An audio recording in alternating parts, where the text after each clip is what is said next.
Ocelot. I hear they started calling you Shalashaska in Afghanistan. What's that about? You know the term Sharashka? It's slang for a suspicious, hastily thrown together organization. The word became associated with a type of forced labor facility in the Soviet Gulag system. OKB scientists and engineers who'd been convicted of crimes were sent to a Sharashka for forced R&D. The Sharashkas were supervised by Lavrenti Beria of the NKVD, the secret police, under the official name 4th Special Department. Forced research? That's not very different from what we do here. Diamond Dogs is different. Everyone here believes in you. Regardless of where they came from or why they're here, they revere you. And they're fighting because it was their choice. And if it wasn't, they'd leave? Who knows? That's our reality here, whether it's real or not. If there's another truth, I don't want to know it. All that matters is that's the concept that's taken shape in their heads. The traces of a group ideology, our superstructure, to put it in Marxist terms. All right. Go on. Right. So anyway, at some point the enemy started calling me Sharashka. This was after the war in Afghanistan broke out.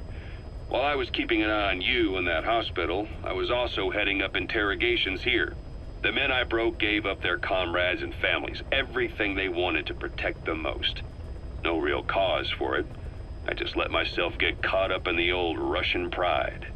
And suddenly I received the honor of becoming Special Interrogation Advisor to the forced labor camps.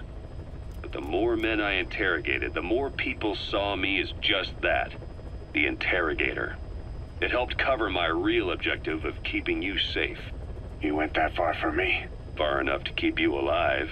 I ended up being pretty well known among the Afghan guerrillas. Some of them would have seen me on the battlefield, and that's how I got the second half of the name. Shashka. It's a sword, a type of saber from the Caucasus. Russian dragoons and Cossacks carried them into battle.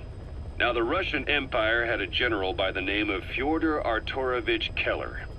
His bravery earned him the nickname Russia's Greatest Shashka.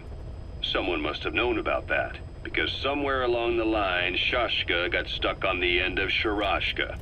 The guerrillas were using the name amongst themselves, and by the time I got to hearing about it, pronunciation had wound up as Shalashashka.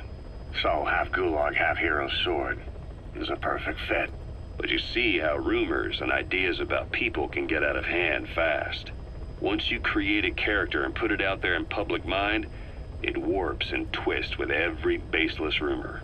And before you know it, all people see are phantoms. In my case, it works out just fine. I'm plenty used to working under aliases.